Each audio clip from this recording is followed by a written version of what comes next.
All right, today we are diving deep into one of the most studied and honestly most misunderstood supplements out there, creatine.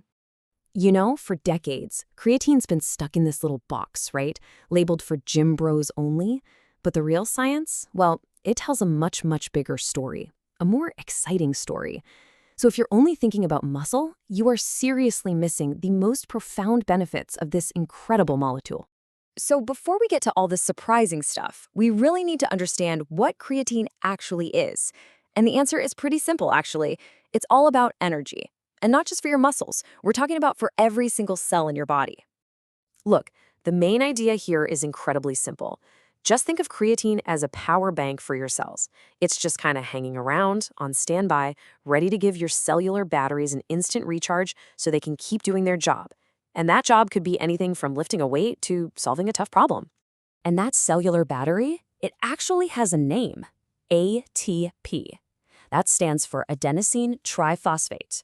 You can think of this as the fundamental energy currency for life itself. Seriously, every single action, every thought you have, every beat of your heart, every single movement is paid for with ATP. Okay, so here's how this little cycle works. First, your cell uses up some energy. It spends an ATP molecule, and that turns it into a kind of drained battery, now called ADP. Then creatine swoops in, donates its phosphate group, and bam, it instantly recharges that battery. And just like that, the ADP is back to being a fully charged ATP molecule, ready to go to work again. It's this beautifully efficient, non-stop recycling system. Okay, now this is where the story gets really fascinating. Your brain is, by far, your most energy-hungry organ. It burns through something like 20% of your body's total energy. So what do you think happens when you give your brain more of this cellular power? Well, to really see those brain benefits, the dose really matters. See, your muscles are incredibly greedy. They will soak up the first 5 to 7 grams of creatine you take, no problem.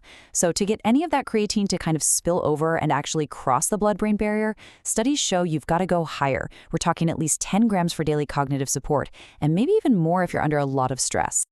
And the payoff for that extra dose? It's huge. The research shows clear improvements in things like working memory and your ability to solve problems. It helps you push through that mental fatigue when you're doing really difficult tasks.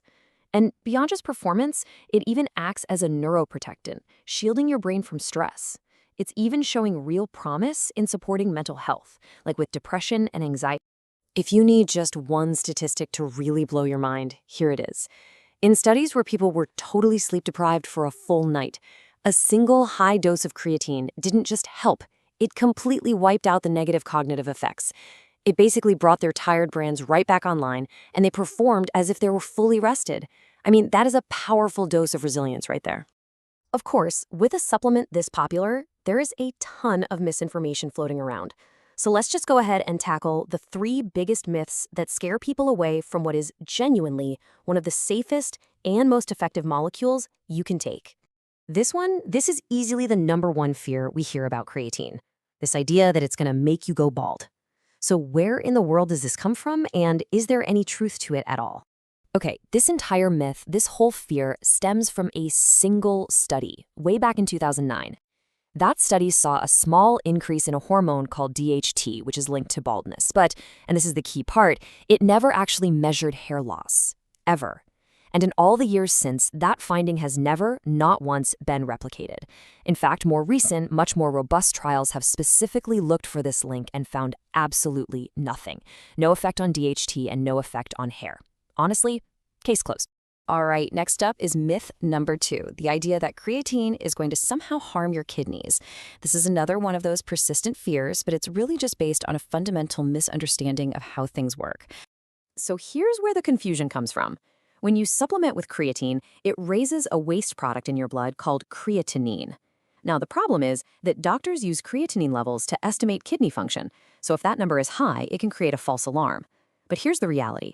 Dozens and dozens of studies on healthy people have proven it's completely safe. That elevation is just a harmless byproduct. It's not a sign of damage. If you're really concerned, you can just ask your doctor for a cystatin C test. It isn't affected by creatine, and it gives a much, much truer picture of your kidney health. And finally, we have the aesthetic concern. People worry that creatine is going to make them look bloated or gain fat, and that's usually because the number on the scale might tick up a bit when you first start taking it. Let's be crystal clear. Creatine does not make you fat. It's what's known as a powerful osmolyte, which is a fancy way of saying it pulls water into your muscle cells. So that little bit of initial weight gain you might see on the scale, that's just intramuscular water, and it's actually a great sign that the creatine is working. A more hydrated muscle cell is a more effective cell. It is not fat, it's fuel. Okay, so now that we've cleared the air on all that, let's get practical. If you're thinking about trying it, what's the best way to get started and really get the most out of it? First things first, please do not get lost in all the marketing hype. You'll see dozens of fancy, expensive forms of creatine out there. Just ignore them. The gold standard, the one with literally thousands of studies backing its safety and its effectiveness, is simple, cheap creatine monohydrate. It just works. Now, while pretty much everyone can benefit, some groups see particularly powerful results. For those of you over 40, it's a fantastic tool against that age-related muscle and bone loss. If you're a vegetarian or vegan, since you get zero creatine from your diet, it can be a total game changer, especially for cognition. And really interesting research suggests women might actually benefit from a slightly higher dose, maybe 10 to 20% more than men, to help offset their naturally lower production. And here are just 3 simple tips to get it right. First, try taking it with food and just a tiny pinch of salt. Turns out the transporter in your gut that absorbs creatine is sodium dependent, so this dramatically improves how much you absorb. Second, don't just chug it down. Sip it slowly over 10 or 15 minutes to avoid any potential stomach issues.